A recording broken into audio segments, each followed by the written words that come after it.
Happy Sunday, Tampa Bay. We're back for another week to talk about the local real estate market. We talked a couple of weeks ago on the show about the new tax proposal and what it was going to do to the real estate market. And now a lot of experts, economists, tax advisors are telling me that we're going to see a heavy influx of people, wealthy people, moving from California and Florida, or moving from California and New York to Florida because of the inability to write off state income taxes and the caps on the property tax write-off. So it's, you're capped at 10 grand for property taxes, and apparently you can't.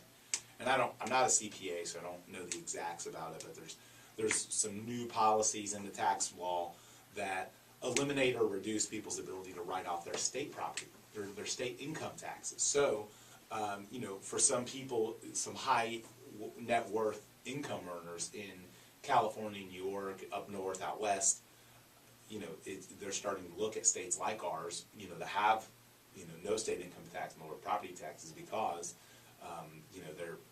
they want to eliminate that cost, and they don't see the benefit of it. So, definitely another obstacle or challenge we'll have in the inventory battle. But I think at the same time, it'll help our prices rise, and maybe that gets enough sellers to motivate to get off the fence and sell. Yeah, I mean, there's really a sweet spot somewhere. But again, I just go back to it's hard to tell a seller to sell when they feel like they can't find anything. I feel like once you get it to a certain price bracket, you're finally getting to the spot where builders are actually building, because one of our challenges are builders aren't building a lot of starter or second homes for people. They're building practically luxury property that require a balloon loan, a jumbo loan. So that's really where we're seeing a lot of the issue. Builders just didn't build for a long time. And the entry level product is obviously a challenge. And what people have to understand, and you've got people on, you've got conservatives and liberals that disagree and get angry when the topic of affordable housing comes up, and the idea of helping people, become homeowners, because one side doesn't want to give entitlement. And the other side, sometimes maybe wants to go too far, and the solution's probably somewhere in the middle, because without that first-time home buyer purchase, the person that sells their first-time home goes and buys their second home.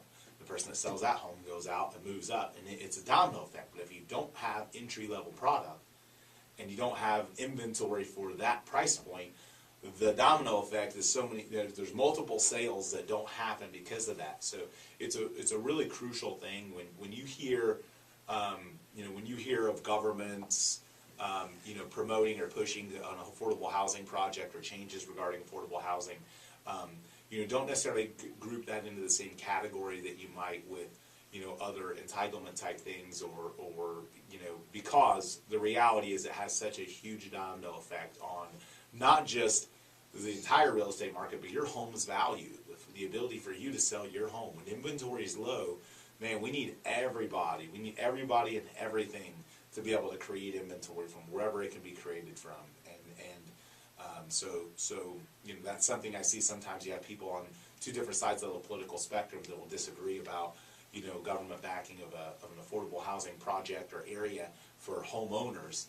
And the reality is it creates so many additional sales and activity that it's really vital to need. So, but right now, just not a lot of inventory, and that's the biggest struggle of our market right now is finding inventory. Because I think you're right, Robert. There are a lot of sellers out there waiting because they can't find their house. Yeah, I mean, we go to several appointments per month where I can think of one that an agent went on last night where the sellers said that. I actually won earlier this week. So I mean, it happens quite often.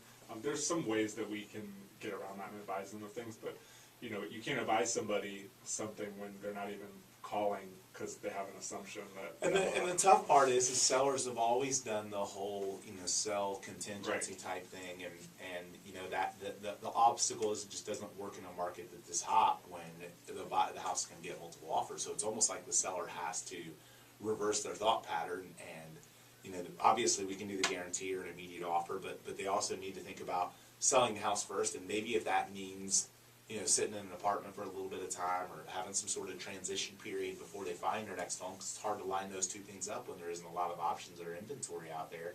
And people need to kind of get past that. It almost needs to become the new norm that we start coaching people that when you sell, you can go live in an apartment for a little while, save a little bit of money, you won't have all these expenses and, while we search for the right house.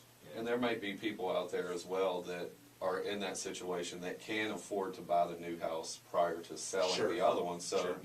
if you're in that position, you could look at buying without a contingency And then sell your house after Correct. you already get Like the we're new one. building right now, and that's what we're gonna do. Like when we move into the house that we build, we're gonna move into it, then we're gonna go Right. and sell the other home while we're not living in it.